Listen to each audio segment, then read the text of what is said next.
Now on Heartland News at 5. This is a First Alert Action Day. Winter weather invading the Heartland right now. Anytime they put SNOW in the forecast, everybody's got to get to the grocery store. From the stores to the streets, road crews are getting ready for slick ice. And everybody's getting a lot of experience, probably more than they want to. Our live team coverage starts right now. This is a First Alert Action Day from Heartland News. And good afternoon. A winter weather advisory is in effect right now. We've got reporters out across the Heartland checking on conditions for you. First, though, Grant is tracking the system as it moves in. We're going to go right over to him now for your First Alert at 5. Well, we got a big mess across the area as we take a look at First Alert Doppler Network. Well, this is the Shake Alert LA app. It's the nation's first early warning app for earthquakes. Could we get something like this in the Heartland? Jeff, take a look. These earthquakes all hit the New Madrid fault line here in the Heartland since August of last year. Now, when seconds matter, could new quake technology being tested in California save lives here one day? Isabel Hansen reports. Now a little perspective for you on just how much rain we've gotten in the past week. Take a look. Here's the pond at Kappahaw Park in Cape. This video shot last Tuesday. You can see the rocks along the side of the pond, and it's nowhere near full. Now take a look at the video at the bottom of your screen shot 8 days later. You can see the pond holding much more water than it was. Grant says Cape is dealing with more than 5 inches of rain since last Tuesday. When it comes to grocery shopping, either you love it or you hate it. If you fall into the dread category, there are some new options you may not know about right here in the Heartland. Now you can get what you need without leaving your car or even your home. Businesses like these are making that happen, but there are some important things that you need to know. Kelsey Anderson does some comparison shopping for you. Well, we are all used to seeing gas prices going up and down all the time, but especially when the prices go up, you may wonder if you're really getting all that you're paying for. Carly O'Keefe is live now in Cape Girardeau with a look at how inspectors keep gas stations honest. Carly. Ahead of tomorrow's First Alert Action Day, we want to make sure you have the proper notifications set on your KFES weather app so you get the most out of it. So first of all, on the homepage, go up to these 3 little lines right here, push that, go down to settings, and you press that. Then we're going to go to weather alert types. Press that, and now you've got your options. So today we're worried about severe. We're also worried about flooding. And we are also worried about wind. So you get those 3 set, and then tomorrow you are going to be notified when those things are happening right in your area. Breaking right now north of the Heartland in Aurora, Illinois. That's about 40 miles west of Chicago. A deadly shooting at a business there. We know at least 1 person is dead. 4 police officers are injured. Investigators say the shooter is an employee of the company and has been apprehended. We also just learned that Governor J.B. Pritzker is set to hold a news conference on this deadly shooting at the bottom of the hour. We're working to stream that for you on the KFES News app. There is President Donald Trump. And there is Josh Hawley and his wife. So we speculated correctly. We did. Josh must have got on board in Indiana, I assume, and it always looks good to arrive with the president and go down the stairs there with him. So that's the whole reason the president's in town is for Josh Hawley, hoping to flip this seat here in Missouri, held by Democrat Claire McCaskill. All right, Grant, thank you. Let's get you outside now to take a look at the conditions. It's starting to get slick, as Grant just mentioned, so you're going to want to be smart if you have to drive on the ice. Taylor Clark is live in Carterville for us tonight. He met with a driver's ed instructor to find out how to stay on the road and out of the ditch. And Taylor, what did you find out? Well, Jeff, from where I'm standing right next to Route 13, the roads aren't looking too bad yet. However, a lot more snow has fallen the past hour. You might want to think about putting something heavy in the bed to add some traction to the wheels. And be sure to keep some emergency supplies in your car as well, just in case. Live local now in Williamson County, Taylor Clark, Heartland News. MoDOT officials tell us the first priority is to plow interstates and major roads and keep them clear. After that, MoDOT prioritizes the routes for plowing from highest volume roads to lowest. All remaining less traveled roads will be plowed to allow for any two-way traffic, concentrating on hills, curves, and intersections. After the storm ends, crews work on a 24-hour response until roads are in better shape. Potentially dangerous conditions across Missouri have the governor's attention right now. Isabel Hansen caught up with Mike Parson earlier today. She joins us now live from Sikeston. And Izzy, first, what's the weather like there right now? Kathy, it's been sleeting for about 2.5 hours here in Sikeston, and it doesn't seem like it's slowing down. His #1 goal is to make sure everyone is safe, and I'll be out here live at 6 to give you an update on the conditions. Live local now in Sikeston, Isabel Hansen, Heartland News. Well, when driving in these conditions, IDOT officials remind you to make sure someone is aware of your travel, dress warmly, and keep a blanket and water in your vehicle. Also, before you drive, make sure to clear all the ice and snow away from your car. One of the biggest concerns with this wintry system, of course, is ice. If you're seeing freezing precipitation where you are, of course, you need to be careful. There could be ice before there's more snow the farther north you go. Let's check in with Nicole Cartmel. She's watching conditions up in Perryville for us. And Nicole, what's going on up there? They didn't want to wait. Perryville's entire snow removal team is on standby at this point and ready to start plowing as soon as it really begins to accumulate. Live local now, Nicole Cartmel, Heartland News. And as temperatures hover around or just below freezing, Illinois EMA officials remind all of us to keep a close eye on our gas tanks. Having it near full will actually help avoid ice in the tank and fuel lines, and you certainly don't want to break down on the side of the road in these conditions. All right, let's take a look at road conditions around Cape right now. This is from our storm tracker, a live look. Cameras looks like it's taken a bit of a beating. I know it was sleeting here in Cape just a short time ago. Cape schools dismissed early today because of concerns of this wintry weather on the road. So far, we have not heard about very many accidents, but we will, of course, keep you posted on that. We're going to keep you updated constantly on our First Alert weather app. Make sure your phone is charged so you can watch our live meteorologists if your power happens to go out. If ice gets on any of these power lines, that is a concern. So you can also check the radar and temperatures where you are. Search KFES in the App Store.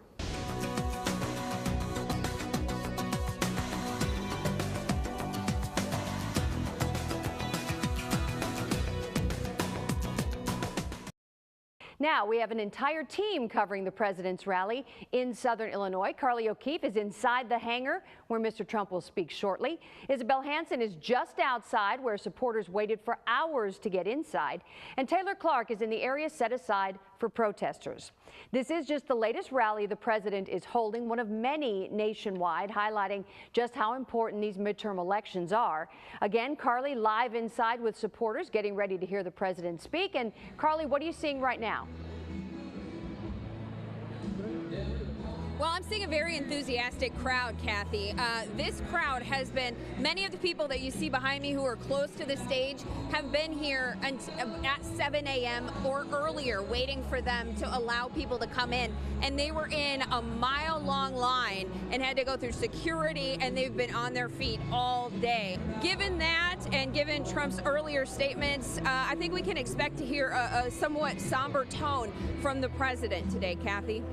I wouldn't be surprised if he doesn't mention that mass shooting in his opening remarks. We'll go back to you in a moment. Now, supporters of the president waited for hours to get to that hangar area to hear him speak. Again, first come, first serve for those who registered for a ticket. Isabel Hansen is now live. She's been talking with those folks who waited a long time to get in. And Isabel, what did they have to say to you? Kathy, it's been crazy busy out here at the airport all morning. One group of people told me they arrived at 3 a.m., entered about 7 a.m., and you bet that they were first in line. People have been filing in. The line has been endless. Just about now, the line is wrapping up, and people are entering the hangar where the president will be speaking. We've been told by the airport manager that not everyone's expected to get into the venue, but they will be able to see things from the outside. People in line have been telling me that they're excited to be surrounded by fellow President Trump supporters. It's an amazing opportunity. I mean, I'm 43 years old and never had the chance to see a president up close, so I think this is awesome for Southern Illinois and really excited to be here.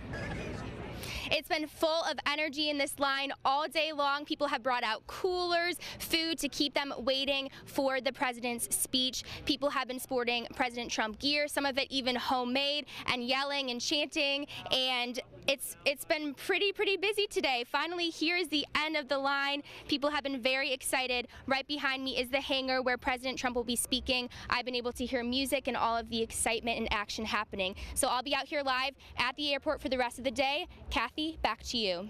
Izzy, thank you. Amazing that there are still people filing in as the plane has already landed. Now, there aren't just supporters for President Trump in Murfreesboro today. There are some protesters as well. Taylor Clark is live with that part of Mr. Trump's visit. And Taylor, what are you seeing?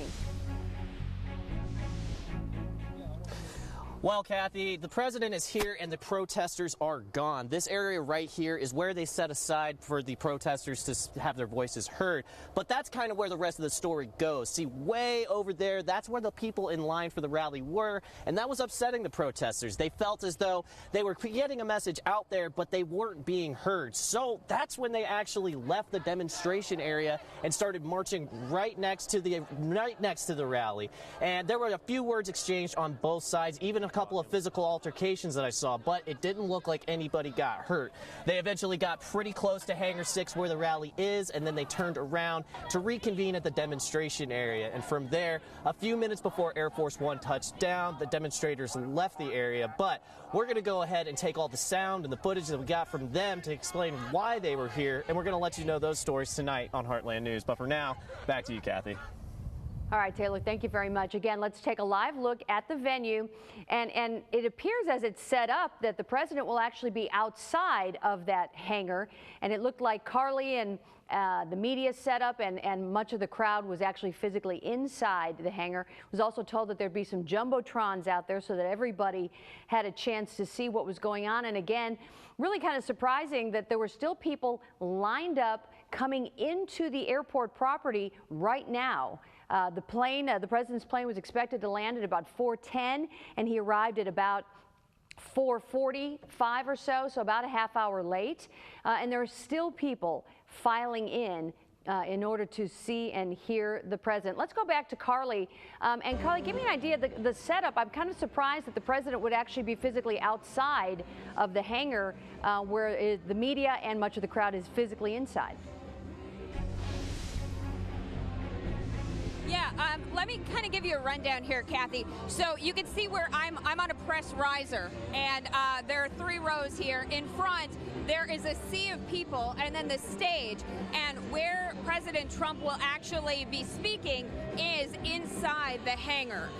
So he will be covered. The VIP section, which you see wrapping around the stage, those are outside. And then behind that is where we saw Air Force One land.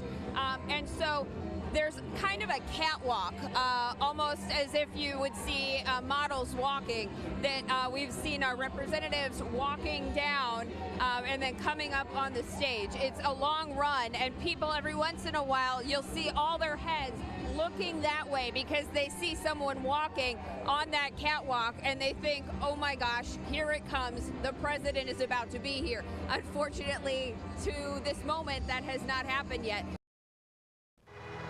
Only God himself could orchestrate a season like this. One for the record books, brick by brick. This Redhawks team built a winning season, and they're not done yet. One of the best moments I can remember playing football. A chance to do something special. It is huge for Cape Girardeau. History at Hauk. Go Steelers! Now, are you ready for round 2? Woo! This is amazing! Yes.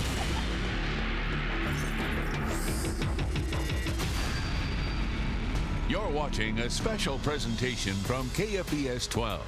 Let's soar. Redhawks football 2018. And welcome to Ogden, Utah. We're about 30 minutes north of Salt Lake City. Todd here with Adam, and hey, we are ready to soar, no question about that. And it's really cool, Adam. We're right outside the field here at Weber State University. But I hope it's not this weekend. I hope we keep playing. And Coach Tuke loves the community support. He does not want to see that end. Well, he doesn't, and if you drove anywhere in Cape Girardeau this week, if you looked at any sign, you probably saw these signs, Go Redhawks, everywhere you looked, rooting on their team as they get ready to take on this Weber State team. And it's not just during this postseason run. I mean, fans have been pouring out this season like never before with the Red Hawk Walk. You know, they can gather and cheer on the team with the cheerleaders. The band gets them pumped up.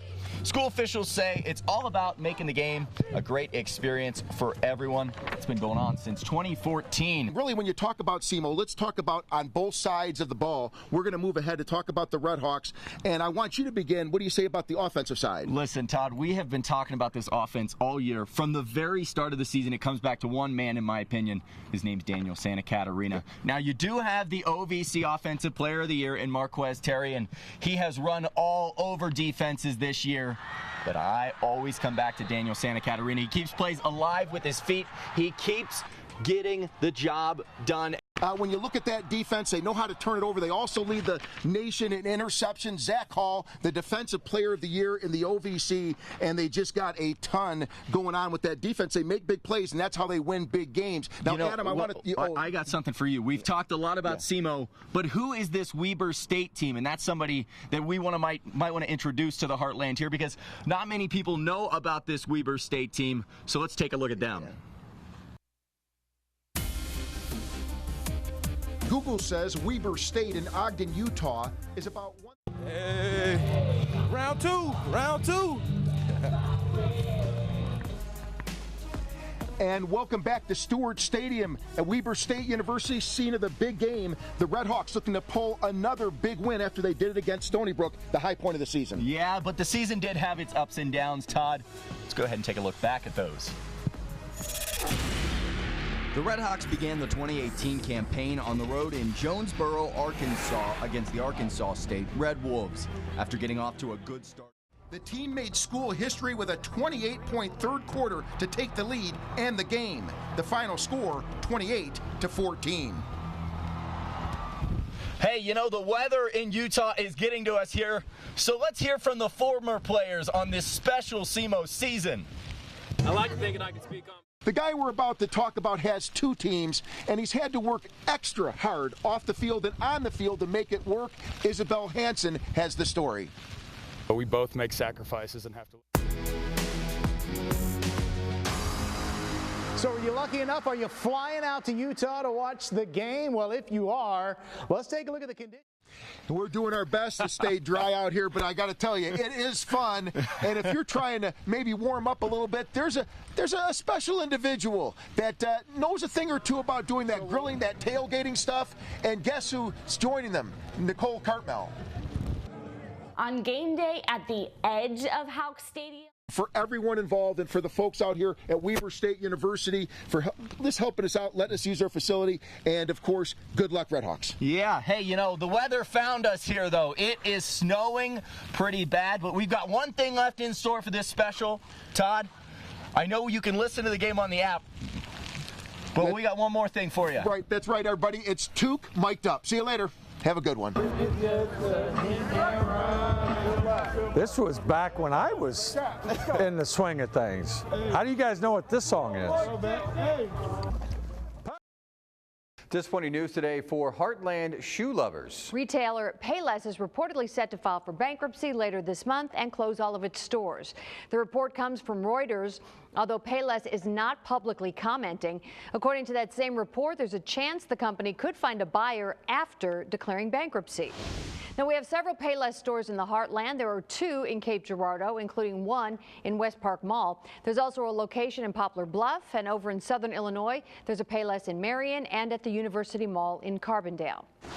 Payless is just the latest retailer to announce closures in the Heartland. Kmart closed in Cape back in November. That came after the stores in West Frankfort, Mount Vernon, and Paducah already shut down.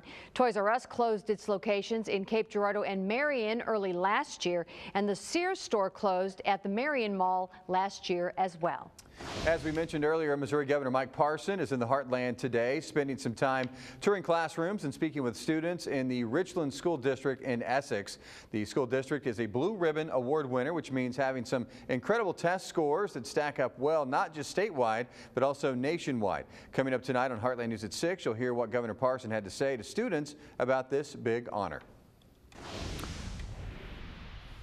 Temperatures telling a big story right now. Lots of places at or below freezing. Once you get 30 and below, 28, 26, 25, we really start to see those slick road conditions. You can see most of the Heartland is having that right now. We'll see how long it's going to last coming up. Tax season is in full swing, and apparently many are not happy with their early returns. Refunds are shrinking, and some folks are even owing the IRS money for the first time. Our Rachel DePompa is watching your wallet and takes a closer look at the tax changes you need to know. The Chamber of Commerce in Marion, Illinois is coming out against raising the state's minimum wage. Chamber members are joining the state's Chamber of Commerce and calling on lawmakers to vote against the increase if it doesn't come with protections for employers. The Senate recently passed a bill that would raise the minimum wage to $15 an hour in 2025 or by 2025. Governor J.B. Pritzker backs the increase. A House vote could come as early as this week. Here's a look at the current minimum wage in each of our Heartland states. In Illinois, it's $8.25 an hour. In Missouri, it's $8.60 an hour, up from $7.85 last year. And in Kentucky, it's currently $7.25 an hour. This is a First Alert Action Day from Heartland News. And good afternoon. The First Alert Action Day is set for tomorrow and Saturday due to the chance for significant snowfall here in the Heartland. And if you have our KFES weather app, we gave you a first alert this morning that the Action Day was coming and the storm system is on the way. Roads like I-55 could be impacted by the snowfall, and how much you see depends on where you live. Chief Meteorologist Grant Dade tracking the system right now. Grant, tell us what the newest models show. Well, the snowfall rates are actually increasing. It's becoming a little more confident to say that we're going to see a pretty significant snowfall across parts of the Heartland. Now, that wall is the holdup in getting the government back up and running. Republicans say it is needed to protect the U.S., but Democrats call it unnecessary.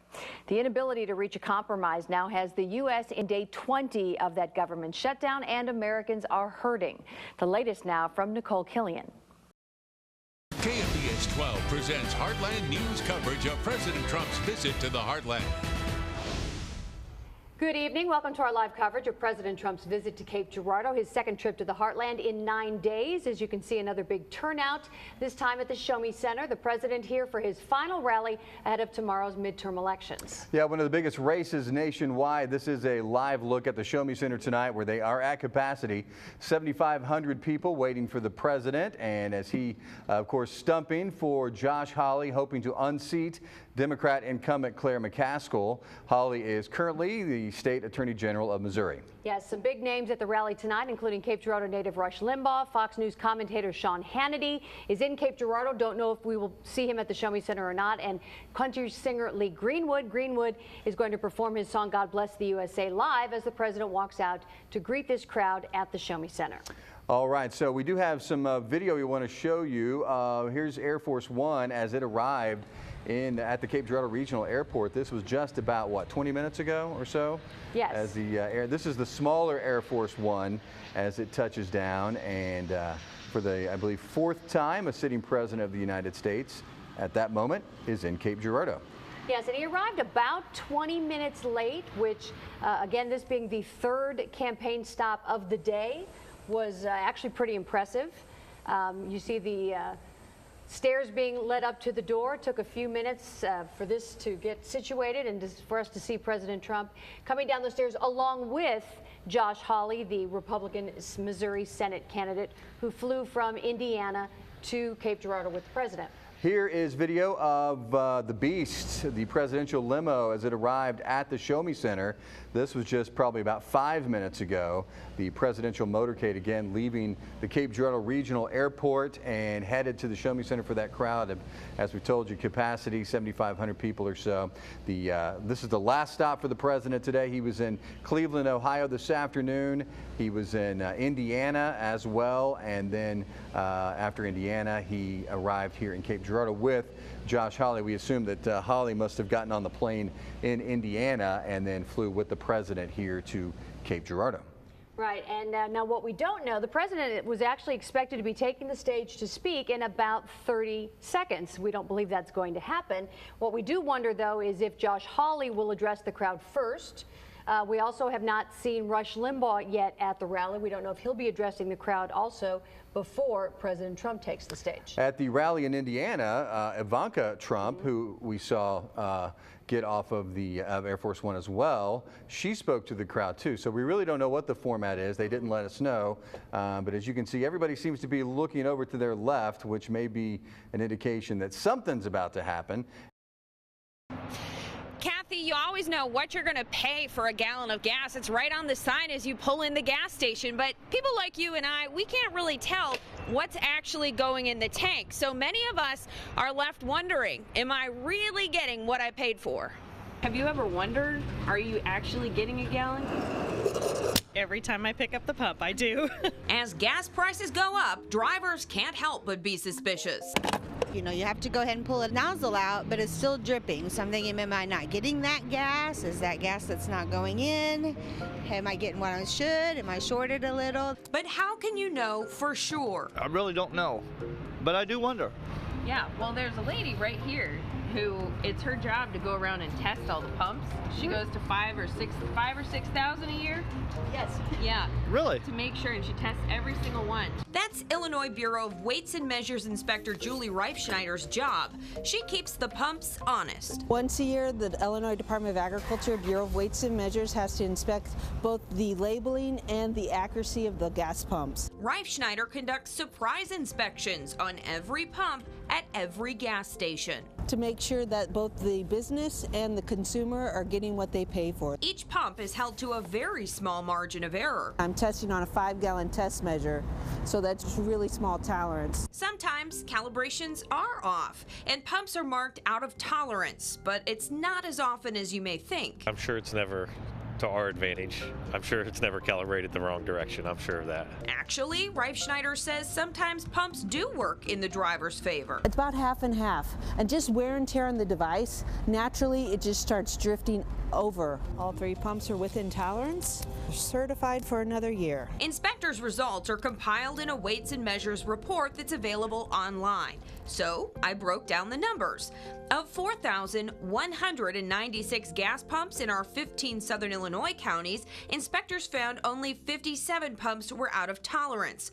27 dispensed less than they were supposed to. 30 gave away more fuel than customers paid for. 51 pumps were rejected outright, which could mean their seal was broken or they had a leaky hose or something. Add those rejected and out of tolerance pumps all together, and of 4,196 pumps, all but 108 or 2.5% tested dead on. I think with the yearly surprise inspections in Illinois that it keeps both the businesses on their toes and that the consumers knows that the state is out there making sure everybody's getting a fair deal. In Missouri, weights and measures inspectors hit each and every gas pump twice a year. We have a very low rejection rate in the state of Missouri. It's about 1.8%, remains at pretty consistently under 2%, which is the lowest in the nation. According to Program Administrator John Albert, Missouri is the only state to test pumps every 6 months. And he says his inspectors aren't just looking for gas pumps that might skim a little off the top. They're also looking for credit card skimmers that can take you for everything you've got. We do get more complaints actually on this than we do with any of the measurement today, and we've found a good number of those throughout the state. Albert says scammers have found ways to get keys to gas pumps, and in a matter of seconds they can install a skimmer and drain your bank account almost as fast as you can fill up. Most of these that we find are on the outside island, farthest away from the facility where they're not well illuminated. Cameras are usually outside of the realm. They're usually installed at night. Skimmer technology has gotten so good that Albert says you can't see anything suspicious on the outside of the pump, but he says there's one thing you can look for. Many gas stations seal their pumps, and if the seal is broken, don't scan your credit card. That would be your first indicator, and someone has been in the cabinet, because that is a seal that is it's a proprietary seal by the owner of the station, and they do that themselves so they can make a walk around make sure nobody's tampered with it. If they've changed out printer paper or anything of that nature, they know to replace that. Now, as I mentioned, Illinois does post the results of its pump inspections online. We've put a link to that report, which is, by the way, 97 pages long, on our website.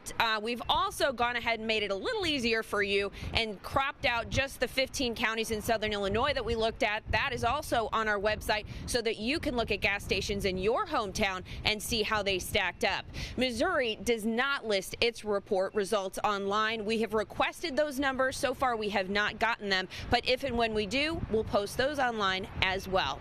Live local now in Cape Girardeau, Carly O'Keefe, Heartland News.